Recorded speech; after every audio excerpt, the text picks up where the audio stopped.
Olá, sejam todos muito bem-vindos. Estamos iniciando mais um programa Desenvolve Vale.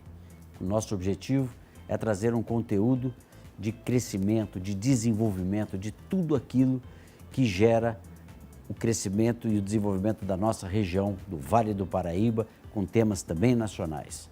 Hoje vamos falar um pouco de um assunto bastante importante, que finanças. Esse assunto que repercute para todas as camadas sociais, para todos os tipos de empresa, todos os níveis de empresários, pessoas e etc. E fui convidar um grande especialista.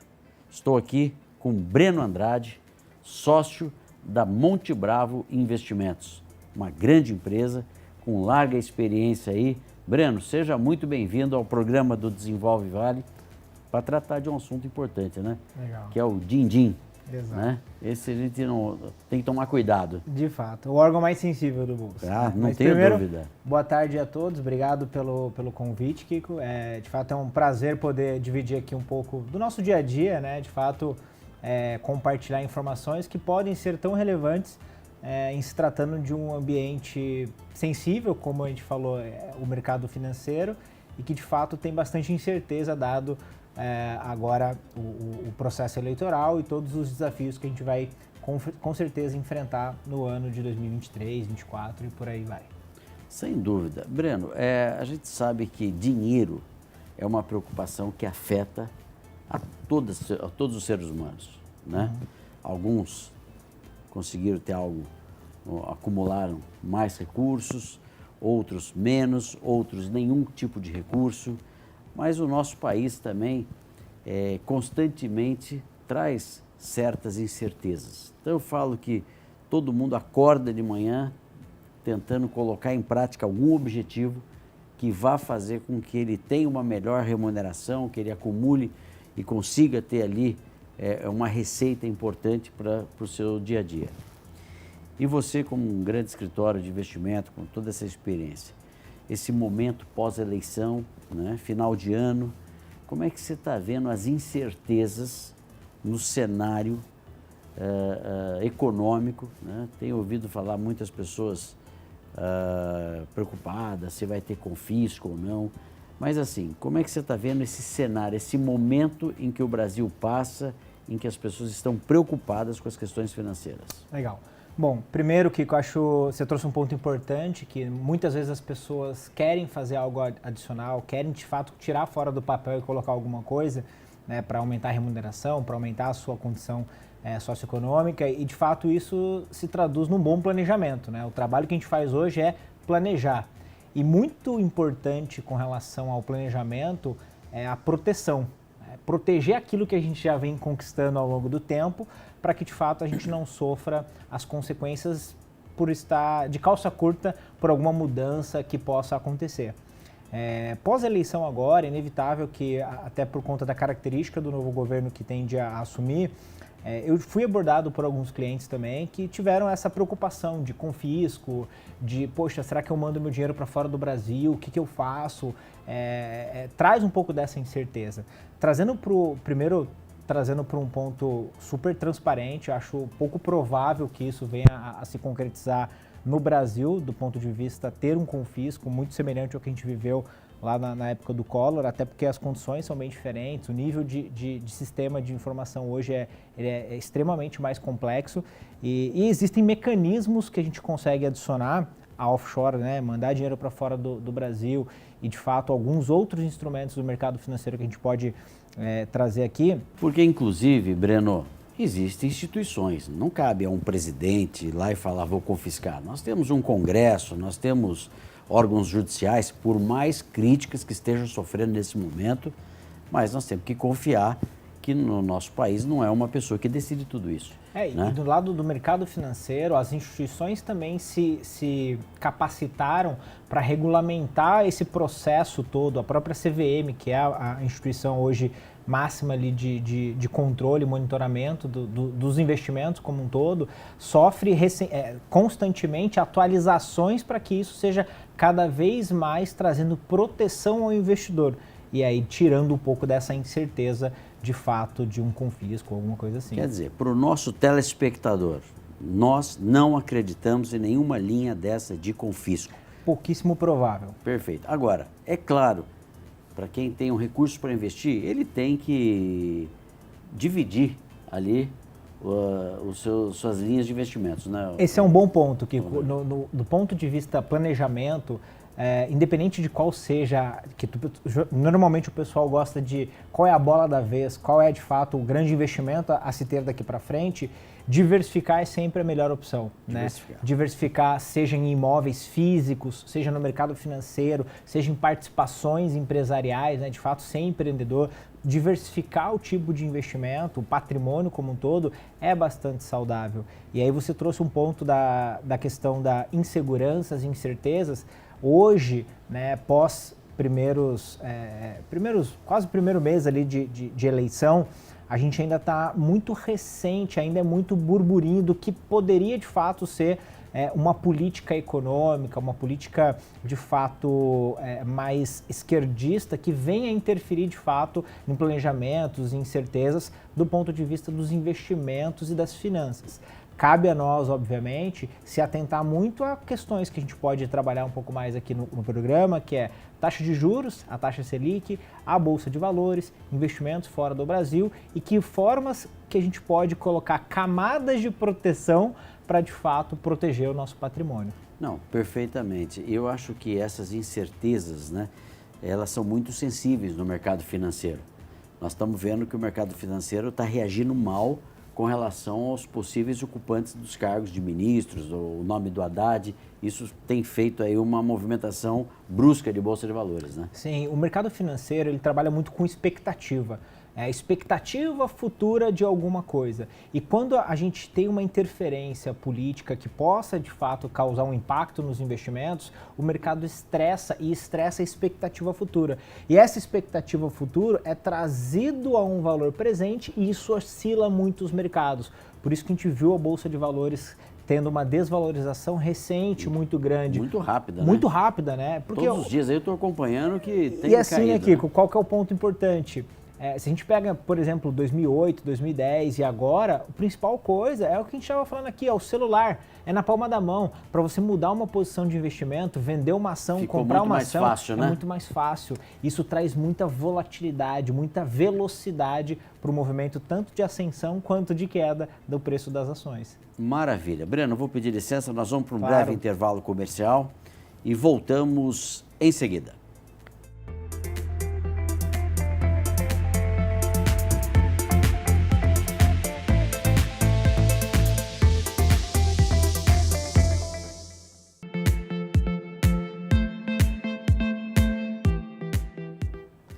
Muito bem, estamos de volta, hoje conversando com Breno Andrade.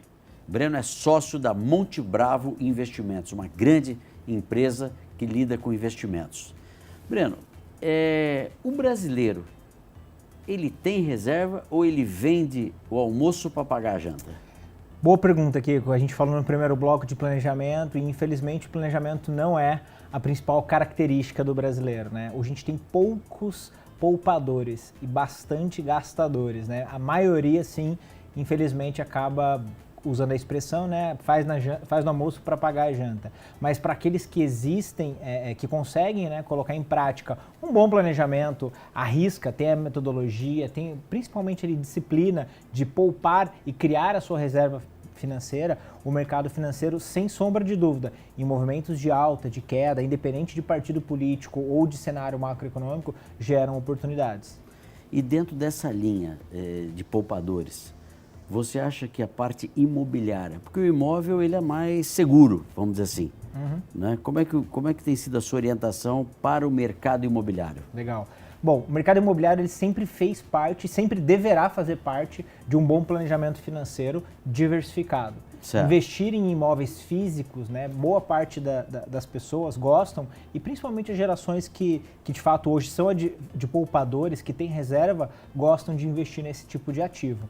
Sou super a favor, acho que tem que ser sim uma forma de diversificar, até porque aqueles que de fato aproveitaram nos últimos 2 anos desse boom no mercado imobiliário, aqui na nossa região inclusive, tiveram bons retornos.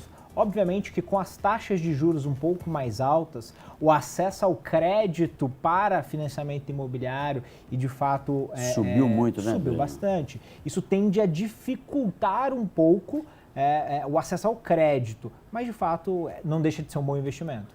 Principalmente, eu acho que o governo tem que ficar atento à taxa Selic, porque você pega, por exemplo, o setor imobiliário da população de produtos mais econômicos, né? Imóveis até R$300 mil, por exemplo. Hoje, com a Selic a 13,75, tem tirado muita gente do mercado que não consegue nem aprovar o valor de parcela, e isso tem prejudicado muito essa população, né? Então, acho que a população que olha para o mercado mais econômico, né? Enquanto essa Selic estiver alta, isso vai ser um dificultador para novos empreendimentos mais econômicos, né? Tá, e eu vou aproveitar para trazer 2 pontos importantes com relação a isso. Primeiro, a gente mencionou incerteza de qual vai ser, eventualmente, ali a equipe econômica, que agora a gente já sabe que deve ser liderada ali pelo Haddad, como é que deve ser os primeiros... Já foi indicado, sim, né? Sim, como é que deve ser os primeiros passos do ponto de vista construção para algum projeto que tenha interferência econômica e, consequentemente, na taxa de juros. Mas uma curiosidade que poucas pessoas sabem, né? O mandato o mandato de política macroeconômica no Brasil, realizado através do Comitê de Política Monetária, do Copom, ele é liderado majoritariamente pelo Roberto Campos Neto, que é o presidente do Banco Central. E isso tende a ficar por mais 2 anos, até o final de 2024. Quer dizer, essa Selic vai ficar até o final de 2024? Não necessariamente. A gente tem um poder, o que eu quis trazer é que a gente tem um poder macroeconômico distinto do poder político. Ou seja, sim. A nova gestão política não tem uma interferência direta na taxa de juros. Como isso é nos Estados Unidos, né? Isso é feito pelo Banco Central, que tem um mandato exclusivo diferente do atual governo eleito até 2024. E aí, do ponto de vista que você comentou, do mercado imobiliário e acesso ao crédito, da Selic um pouco mais alta, essas indefinições fazem com que, dado o primeiro esboço de pacote, né, mais assistencialismo ou eventualmente mais gastador do governo, tende a fazer com que a taxa de juros fique mais alta por mais tempo. Então a Selic em 13,75, hoje os especialistas, os economistas que de fato projetam isso para o futuro, já dizem de uma taxa de juros de 2 dígitos até o final do ano que vem, pelo menos. É um acesso ao crédito um pouco mais caro, dificulta muito o mercado imobiliário. Ô Breno, você está tocando num ponto, porque a gente está vendo o esforço do governo para aprovar o teto de gastos, né? A PEC. Agora, eu não escuto falar de redução de despesa, porque quando você tem menos receita do que despesa, você precisa cortar a despesa. Por que ninguém fala, a gente só vê a questão de ter a maioria para se aprovar a nova PEC? O governo está precisando falar um pouco de corte de despesa. É isso que a gente fica preocupado. Infelizmente, isso acaba não sendo uma realidade e de fato, prioridade para o governo, tá? E você trouxe um ponto muito importante.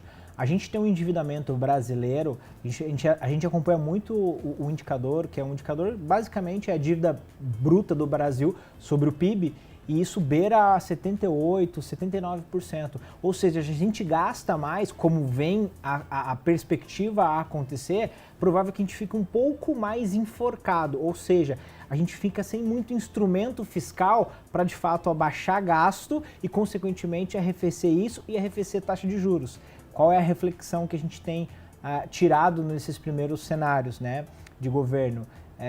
O que a gente viu nessa noite, né? A aprovação num primeiro momento ali na Câmara da mudança das leis das estatais, que tende a interferir muito também no mercado financeiro e na Bolsa de Valores. Ainda é pouco cedo para a gente falar, mas não é uma prioridade nesse momento para o governo pensar em corte de gastos e arrefecimento de dívida bruta sobre PIB. Inclusive, essa foi uma recente declaração do nosso presidente eleito, de que o dólar sim vai subir, a bolsa sim vai cair e os juros sim vão aumentar. A bolsa dá para arriscar quanto que ela deve cair? Porque assim, chegou a 120 mil pontos, já está aí na casa dos 100 mil e deve virar 2 dígitos. Qual é o ponto? A Bolsa de Valores a 120 mil Eu sei que você pontos, não tem bola de cristal, Exato, né? bola de cristal Porque é ainda difícil. mais no nosso país, né, Breno? Qualquer fala mal colocada de um ministro, de um presidente eleito, de um grande economista, tudo isso que a gente está conversando aqui vai por água abaixo. Mas é uma conta um pouco mais simples de tentar trazer o que a gente vem passando agora. Até antes de 2020, antes da pandemia, a Bolsa de Valores estava oscilando na casa dos 120 mil pontos também. Aí teve a pandemia, que eventualmente, óbvio, trouxe um acontecimento muito atípico, e agora a Bolsa chegou de novo a beijar os 120 mil pontos, caiu para 110, caiu para 105 e está beirando 100 mil. Qual é o piso disso? Ninguém sabe. Mas qual é o problema? Por que isso oscila com uma magnitude muito grande? Bolsa de Valores nada mais é do que a gente comprar um pedaço de uma ação, de uma empresa onde a gente vira sócio. E o preço dessa ação oscila muito com a projeção de lucros e dividendos que essa empresa tende a pagar ao longo do tempo e da valorização. Com a taxa de juros mais alta, todos os cálculos a valor presente têm um desconto maior. A taxa de desconto é maior, porque a taxa de juros é maior. Isso faz com que o preço das ações seja menor. Ou seja, como a gente está tendo uma perspectiva de ter uma taxa de juros mais alta por mais tempo, a Bolsa tende a sofrer um pouco no curto prazo com relação a isso. Excelente. Muito bem, estamos conversando com Breno Andrade, da Monte Bravo Investimentos. Nós vamos para um breve intervalo comercial e voltamos em seguida.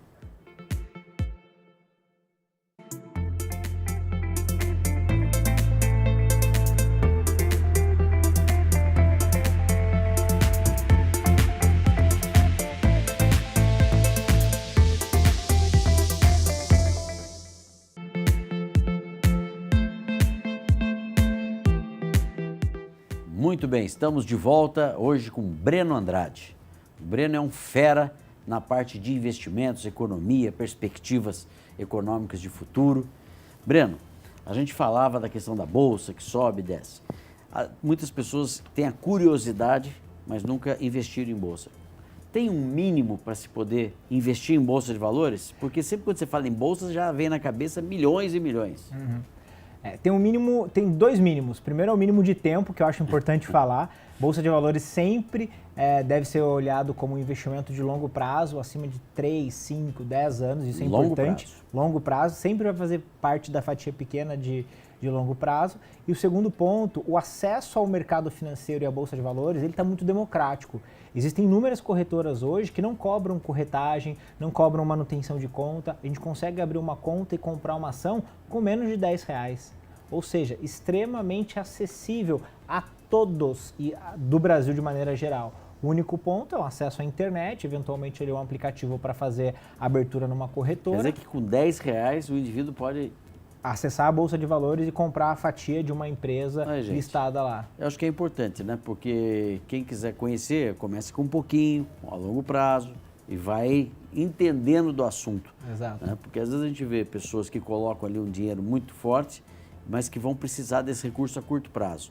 E esse curto prazo, às vezes, a bolsa pode estar em baixa e ele perde um bom dinheiro. E até uma curiosidade, Kiko, a gente faz um paralelo. Normalmente o brasileiro ele está acostumado a fazer um financiamento imobiliário de 30 anos, fazer uma dívida de longo prazo, mas ele não quer investir por mais de 2 anos, porque é muito longo prazo para ele. Não quer ficar amarrado. Não quer ficar amarrado. Mas isso é importante, essa disciplina de Bolsa de Valores, que a gente tenta trazer um pouco dessa importância, principalmente como o americano hoje lida com o tema, é olhar de fato 10, 15, 20 anos de horizonte de investimento e não só dívida. Breno, eu atuo também no mercado imobiliário e depois que tivemos a eleição, quando então saiu o resultado, né, da vitória do atual presidente eleito, eu percebi uma movimentação de pessoas que têm recurso querendo investir lá fora. Por um sentimento mais de buscar algo mais seguro, preocupado com o que a gente falou no início do programa de um eventual confisco, que eu particularmente não acredito. E se fala muito em offshore, começou a falar muito em offshore. Eu queria que você, em poucas palavras, pudesse explicar ao nosso telespectador o que é esse movimento offshore. Tá. Vamos lá, bom, offshore, de fato, investir em uma aplicação offshore seria fora daqui do nosso país, né?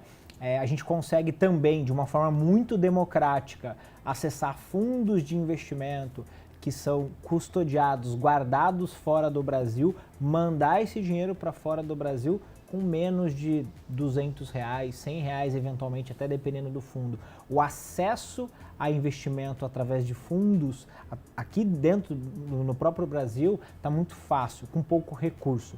Isso via pessoa física.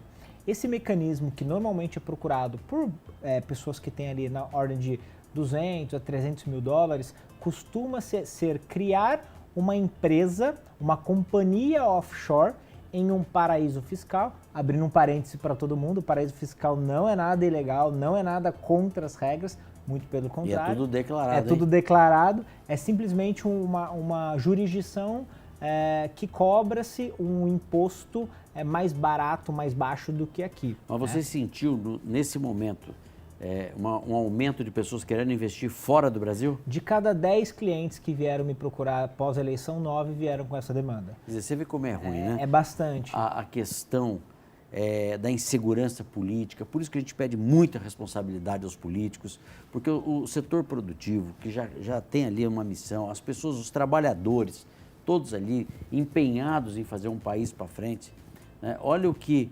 a notícia truncada que gera insegurança faz. De cada 10, 9 vieram consultar vocês para levar o dinheiro para fora. Quem perde com isso? Nosso país. É porque acaba trazendo dois grandes interesses do investidor que procura criar uma companhia offshore. O primeiro deles é diversificar a moeda, ou seja, não deixar 100% do patrimônio em uma moeda brasileira, né, real. Vídeo que aconteceu com os pares aqui na América Latina. E, de fato, dolarizar parte do nosso patrimônio tende a trazer uma proteção no longo prazo contra a inflação e, consequentemente, traz para a gente um mecanismo de acesso para aqueles que viajam e fazem compra lá fora. Mas esse é só muito mais uma proteção do que um ganho real em aplicação. De fato, temos as duas possibilidades, tá, Kiko? Por quê? O Brasil hoje concentra mais ou menos 3% de todos os tipos de investimento no mundo. Ou seja, um pouco também egoísta da nossa parte achar que a gente vai fazer uma excelente diversificação com todos os investimentos aqui dentro. Se a gente consegue acessar o mercado americano, que é um mercado muito mais desenvolvido que o nosso, a gente consegue acessar a Ásia, a Europa, enfim, outros mercados com outras oportunidades de investimento, muitas vezes muito melhores do que aqui. Então, a offshore em si seria você ter uma pessoa jurídica em um desses países e de paraíso fiscal. Quais são esses países, geralmente? Hoje a gente consegue olhar principalmente Bahamas, BVI, né, que é Ilhas Virgens Britânicas, que podem sediar ali uma empresa. Essa empresa, de fato, ela acaba abrindo uma conta de investimento normalmente nos Estados Unidos e é através dessa conta que a gente faz os investimentos. Isso gera, além do mecanismo de diversificação da moeda, uma proteção e um mecanismo de fato, previsão de sucessão e algumas otimizações tributárias que a gente precisaria de mais uns 2 programas para explicar. Mas, de fato, a gente tem muitos mecanismos, muitos pontos positivos em se ter uma offshore do ponto de vista investimento fora do Brasil. Você, como um grande técnico da área de investimentos, né, uma pessoa com larga experiência, qual é a orientação que você dá nesse sentido? Nesse momento agora é calma. Não é o momento da gente fazer nenhuma grande aposta, até porque a gente não tem um direcionamento muito claro do que tende a ser o novo governo. Acho que pós os 90 primeiros dias ali de governo, a gente deve ter uma sinalização um pouco mais clara e, de fato, ter o dinheiro hoje em liquidez não é um mau sinal nesse momento para aqueles que têm recurso, porque a liquidez está pagando 13,75%, 14% ao ano. O nosso custo de oportunidade de fazer um grande investimento hoje e, de fato, ficar preso por 2, 3, 4 anos e todo o cenário se alterar, é pequeno. Vale a pena a gente esperar um pouquinho agora, ter paciência e discernimento para fazer boas alocações, olhando o longo prazo, quando o cenário for previsível, mesmo que positivo ou negativo, mas previsível. Tá perfeito. Eu ainda confio nas instituições de controle do nosso país. Eu Exato. Acho que sofremos muitas intervenções negativas politicamente falando ainda, mas eu também acredito que o futuro já vai, daqui a pouco, restabelecer essa confiança de mercado e o Brasil continuar sendo essa força que é e poder fazer com que os brasileiros invistam aqui, que é um grande país. De fato. A gente tende, só para terminar aqui, Kiko, o mundo como um todo está com uma escassez de grandes oportunidades de investimento. Se a gente fala de fora dos Estados Unidos, que deve ter uma taxa de juros um pouco mais alta, Europa que está complexo, Rússia ninguém está querendo olhar muito, China que tende a ter um crescimento em 2023, mas está um pouco desafiador, o Brasil torna-se a bola da vez. então é possível que a gente tenha um bom fluxo de investimentos por ano que vem, se a gente tiver algo previsível. Por isso que eu falo, é a confiança. Gente, a confiança tem que estar em tudo, e principalmente na economia. Exatamente. Breno, nosso tempo foi embora. Obrigado. Muito obrigado, parabéns pelo seu trabalho lá na Monte Bravo. A gente sabe de toda a competência, qualidade do seu escritório e está sempre convidado aqui a falar de assuntos de economia com nossos telespectadores. Legal. Fico também à disposição, obrigado pela atenção de todos e tenha uma ótima tarde. Muito obrigado. A você, telespectador, muito obrigado pela sua audiência e até o próximo sábado às 11h30 com mais conteúdo de desenvolvimento. Muito obrigado e boa tarde a todos.